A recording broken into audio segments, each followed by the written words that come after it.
Prime Minister Dickon Mitchell says it was no coincidence that the NDC chose to pay retroactive pension from November 30th, 2022, rather than waiting until 2023 under the next budget cycle.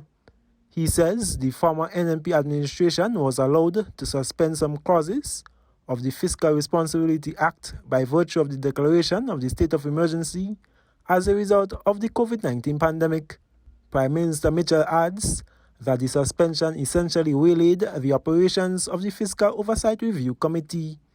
However, with the end of the state of emergency on April 4th this year, the Prime Minister notes that under the next budget cycle, the NDC administration will be required to comply with the three rules set under the Fiscal Responsibility Act. So expenditure, particularly, must comply with that legislation.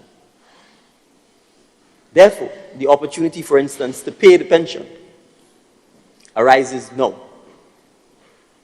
So it is not just a question of the campaign promise. The reality is it arises now.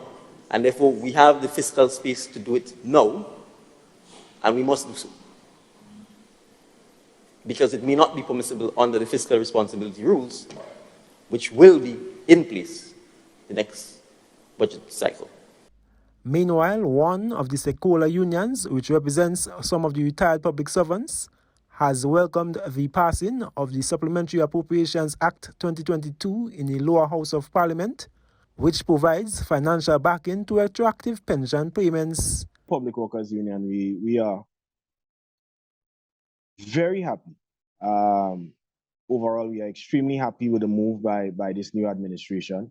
And I guess that is putting it mildly. This matter has been decades old, and we must tip our hat to this new administration for the efforts it has made in terms of fulfilling campaign promises. Workers have been hurt before by fake promises given to them by politicians and by previous administration. But we see, if it's anything, this new administration can be complimented on. It's laser focus in making pension restoration a reality in Grenada, Carriacou, and PD Martinique. And we are happy.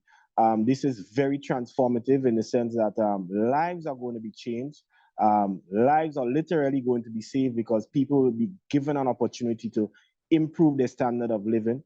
Public Workers Union President Brian Gaim says such actions will bring some form of ease to the intense industrial climate witnessed over the last 2 years.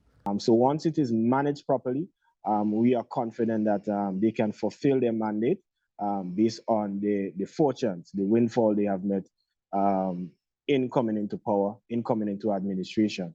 So them doing it now, meaning the new government, it is good because delays all sorts of things can happen during delays, and you wait and you wait. In the meantime, workers die without a pension. In the meantime, people are wondering about the honesty, the integrity, and the authenticity about the administration the more they delay. So they are demonstrating that they are true to their words, and workers are extremely thankful for that, and this will go down in history. I am Gerard Joseph for GBN News.